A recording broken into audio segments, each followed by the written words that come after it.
There once lived a fisherman and his wife in a small hut near the sea. They were poor, but they managed to live from the fish he caught each day. One morning, as the fisherman cast his net into the waves, he pulled up a great flounder, a fish so large and shimmering that it seemed almost unreal. Before he could place it in his basket, the flounder spoke. "Fisherman, I beg you, let me go. I am not a real fish.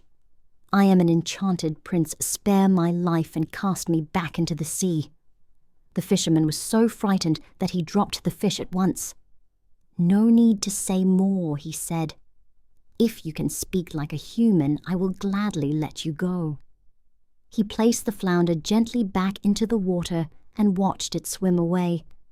When he returned home, his wife asked, "Well then, did you catch anything?" The fisherman told her what had happened. "And you did not ask him for anything," she cried. "Not even a simple wish. Look at this miserable hut we live in.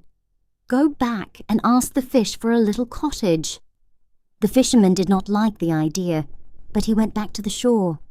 He stood at the water's edge and called, "Flounder, flounder in the sea, if you are Prince who spoke to me, come now. For my wife, I pray. She wishes for a better place to stay." The sea grew slightly darker, and the flounder surfaced. "What does your wife want?" it asked. "She wants a little cottage," the fisherman said. "Go home," replied the flounder. "She has it already." The fisherman hurried back. Instead of the shabby hut, a neat little cottage stood there, with a garden and a small fence. His wife was delighted, but after a few days she said, "This cottage is too small. Go back and ask the flounder for a big stone house." The fisherman did not want to go, but he went anyway. The sea was grey now, choppy and restless. "Flounder, flounder in the sea, if you are Prince who spoke to me, my wife has sent me back again. She wants a house as grand as 10. The flounder rose to the surface. "Go home," it said. "She already has it." The fisherman returned to find a large stone house with tall windows, fine carpets, and a grand staircase. His wife stood proudly in the doorway, but within a week she wanted more. "This house is fine," she said, "but I want to be a noble lady. Go and tell the flounder." The fisherman protested, "Wife, wife, the fish has already done so much." But she only shouted, "Go." So he went. The sea was dark and rough now, waves rising like mountains. "Flounder, flounder in the sea, if you are Prince who spoke to me, my wife insists, though I protest. She wants to be a noble guest." "What does she want?" asked the flounder. "She wants to be a noble lady," the fisherman answered. "Go home," said the flounder. "She is one already." And indeed she was. The house was now a manor. Servants hurried about, and she wore a fine gown, but this did not satisfy her for long. "Husband," she said one morning, "I want to be queen." The fisherman trembled. "Wife, that is too much. The flounder cannot make you queen."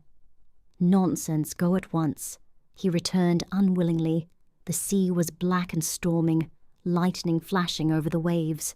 "Flounder, flounder in the sea, if you are Prince who spoke to me, my wife demands a grand new scene. She wishes now to be a queen." "Go home," said the flounder. "She is queen already," and she was. She sat on a great golden throne, crowned and surrounded by guards. Yet even this did not satisfy her greed. "Husband," she said after a few days, "I am queen, but I want to be something greater. I want to be emperor." "Wife, wife," he cried, "that is impossible. Go and ask," she demanded. He went back to the sea. A wild gale blew, and the sky was as black as ink. "Flounder, flounder in the sea, if you are Prince who spoke to me, my wife's ambition has no end. She wishes now the world to bend." "What does she want?" asked the flounder. "She wants to be emperor," said the fisherman.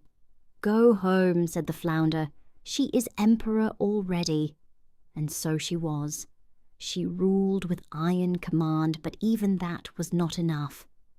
"Husband," she said at last, "I want to be lord over the sun, and the moon I want to command, day and night." The fisherman fell to his knees. "Wife, you cannot ask of such a thing.